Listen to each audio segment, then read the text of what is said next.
Hello and welcome to another video. So today we're taking a look at a Haven deck. This is a Summit Haven variant, not perfect because I don't have all the cards to go in it, but it's close to that. So basically I don't have any beacons, otherwise you would probably run three beacons in this deck are pretty good. You'd easily replace Grimnir with those and the Dark Genes and just work that. Also you want one more Heavenly Knight and one more Aether, which is actually what you'd swap all of those 5 cards for. So other than that, this deck is basically what I'm running. It's really solid, it does the job, and it works. That's the main thing. So it would definitely be a lot more consistent if I had those cards, mainly because the healing would greatly help Summit Temple work better, and having the extra Heavenly Knight would be nice just to have the extra pressure and damage on board. So hopefully you enjoy it, and we'll get right into the video. So first cab off the rank is Rune. This deck does semi-good against Rune, I guess. It's still a difficult matchup just because the burn damage does avoid any kind of ward or real blocking. The advantage you've got is that you can kind of outdo the burn by either random target removal or healing through Frog. Both those options work really, really nicely. So I actually kind of enjoy that. Otherwise, we have Stairways, which is still a pretty good card for an opener. You can pretty much follow straight up with Snow White. If Snow White isn't answered and you use your other Stairways, you can also get the Turtle card, which unfortunately I didn't draw anyway, but they didn't play anything either, so that's why Snow White was actually probably not the best play, just because since they didn't play anything, I didn't want to really give them any targets either.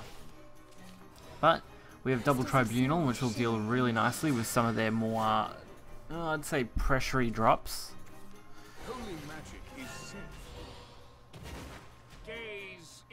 And of course, they're out there healing, so we can't activate our Evolve yet, so Priest is pretty much useless.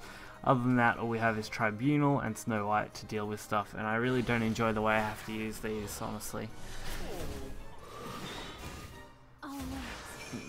But Snow White can deal with this pretty averagely if we wanted to kill it, and we do. Getting that damage, of course, that does open us up to being hit by Mage of Nightfall here, but with Tribunal in hand, Mage of Nightfall dies instantly anyway, and we actually come out on top, which I like a lot. And we get Summit Temple, which lines up really nicely with this Tribunal on turn 5, filling out our curve just the way we need it to. Lucky for us, Halo Golem is the play for the opponent, not really much else from them there. Halo Golem is going to be some pressure though, which we have to deal with. Obviously I didn't want to leave it available to a Cudgel or a Blackened Scripture, which makes sense. Unfortunately, it means I've basically got to ram this Judge of Retribution into it and leave it with like 1 health available, which is kind of shitty. Because I didn't really have anything else that I could just throw and sacrifice here. But it also means if they want to trade into this Judge, they've either got to use something like Piercing Rune, or they would have had to just tack into it, which would have been 5 damage to whatever they were attacking with. And anything they put out would instantly be killed by Tribunal anyway, so that works out. And this is a 9 damage with the Evolve. Heavenly Knight is amazing when you actually have Summit. And even without Summit, it's still really solid to block your opponent out. Although Mutagenic is a good answer to it. Now, I don't really have a way to answer this. I could remove it, but I don't really see the point of moving it yet. Otherwise, it's just going to be play out the Cudgels, because I can, and I don't have any other reason not to. I don't have any Evolve, so these are practically dead in hand unless I use them now on turn 8. And Earthshock Ogre. God, what a card, eh? They're going to get to trade, which allows them to do a fair bit. Unfortunately for them, with that trade, that does put their Ogre to 3, and I can easily use Judge to remove that. And considering it's going to be turn 9, their only answer would be to have Wizard of Oz, somehow cycle 2 cards, sorry, cycle 1 card, or no, they will have to cycle 2, because even a Chain Lightning won't work with Oz unless they can cycle at least 2 cards out of their 5. So they need a lot of spells to win this. And that's not something you want to see when you don't have anything else. Master Mage does clean it up though, so that's pretty okay actually. I was a little worried for him for a minute there. Now, are they taking the trade? They are. with Dark Dean or Dark John, we can easily use that and probably Blackened and then throw out the Princess, and that will remove their entire board and set up a really nice lethal next turn. Something I actually really like to see. So if they can't remove these this turn and can't kill me this turn, we should be fine. Alright, so Wizardess, which means they need to be able to remove one spell from their hand and then play two, don't they? No, they would have had to remove two, so it would have been too many anyway. Also with that last rune match, due to the fact that having to play Wizard, you actually would only end up being able to play one Chain Lightning anyway, unless they already had two in hand, so I guess that was probably the case that they were aiming for, was just to get it down so they could use them both, but they probably didn't have both. So Summit and Gemstone, pretty good for the opener. Snake is also quite nice. Against Dragon though, probably not the best in this matchup. But we did get some solid cards after that. So this matchup basically comes down to, can I survive with enough health before they drop anything too huge for me to deal with, and in time for me to drop Aegis. Very important in the Dragon matchup that you can Aegis before they can do big clears, which is almost impossible in most cases. But if I can avoid taking too much damage, I should be pretty okay. So what do we got here? We get our turtle. We can play both Snow White and Princess, both are templeable, so they've got 5, 8, 10 damage on board without an Evo, 12 if you count for Evo, and they have to deal with it. Which isn't that easy to do when you can't play Salamander on this board that easily. You'd pretty much only clear one thing if you did Salamander that turn. And that would probably be the turtle. But Sybil's pretty solid, it heals, it forces me to have to remove it. I can't remove it too easily just because I'm out of range of using my Judge, so having to sacrifice the turtle to a Sybil doesn't feel that great, but we do get to hold on to our Evos, which could come in really handy late game when you're versing a Dragon player like this. Draconic Fervor, alright, that's fine. And Pure Hearted Singer, just some draw power, so they're really pushing that draw power with this deck right now. What we're going to see, oh, Tribunal.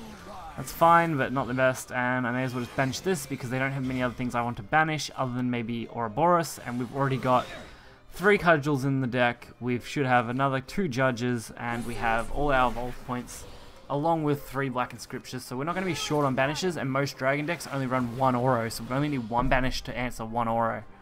Just gotta hope we can get it in time. That's if they even could drop Auro. We haven't seen it yet, so wouldn't surprise me if they don't have it. Alright, Blazing. Good way to answer Snow White. Kind of disappointed I didn't get anything flashy. But we do get our Blackened Scripture. Decide to completely neglect the Blackened Scripture though. We can use the Judge to trade into the Sybil pretty nicely, and then use the Evolve on the 3/7 to make a 9 damage follower thanks to Summit. Which is really, really solid.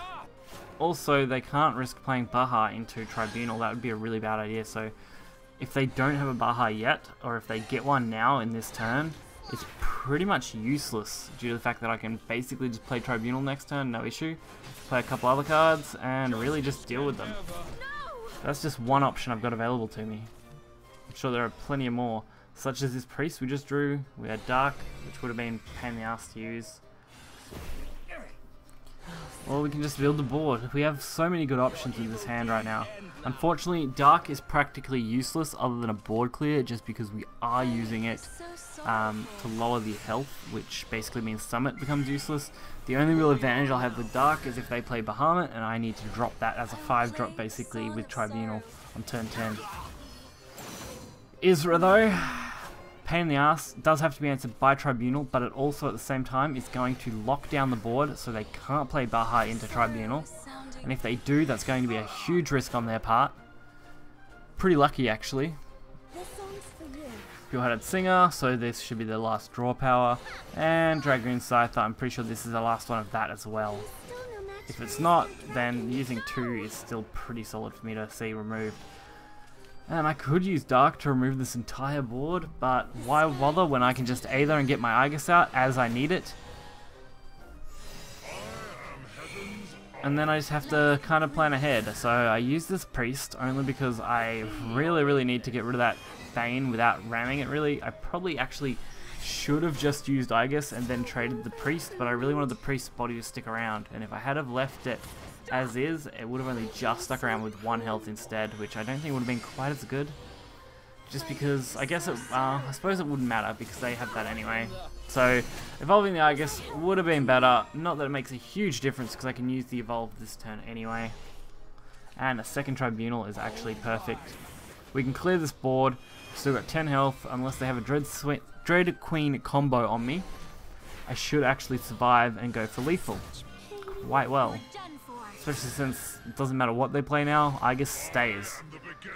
Even at 1 damage, it's still going to be a lot of pressure for them to take. And Dark actually has an advantage here because it still works on Aegis to add 2 damage, so even better. But that is going to round out this video on a Summit Haven variant. It's, like I said, not perfect, and if you've checked if you watch the intro to the video, you'll know what I recommend for changes and stuff like that. So, to wrap up, I'd like to say go visit the Shadowverse YouTube and Wonder Melody's YouTube. They're both in the links in the description below. They have different kinds of content, enjoyable stuff, more stuff based around the game, not necessarily the game. So, hopefully you guys enjoy it. Hit that like button, subscribe, check out deck list in the description below, and I will catch you again next time. See ya.